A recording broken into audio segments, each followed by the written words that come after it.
Kolkata versus পাঞ্জাবের মধ্যকার খেলায় কি দেখলাম, 261 তাও নিরাপদ নয়।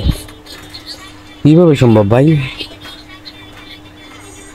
200 রান চেস করা যেখানে কঠিন হয়ে দাঁড়ায়, সেখানে 261 কোনো কিছু পাত্তাই দিল না। প্রথমে কলকাতা নাইট রাইডার্স ব্যাট করতে নেমে 6 উইকেটের বিনিময়ে 261 রান সংগ্রহ করে। প্রতিপক্ষ পাঞ্জাব ওই রান মাত্র 2 উইকেট হারিয়ে ম্যাচটি জিতে নেয়। কি অসাধারণ, অপ্রতিরোধ্য, অবিশ্বাস্য হিস্টোরি।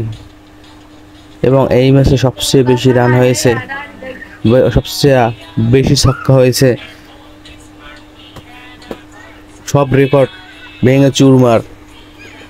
সেই অসাধারণ খেলা ভাই, অসাধারণ।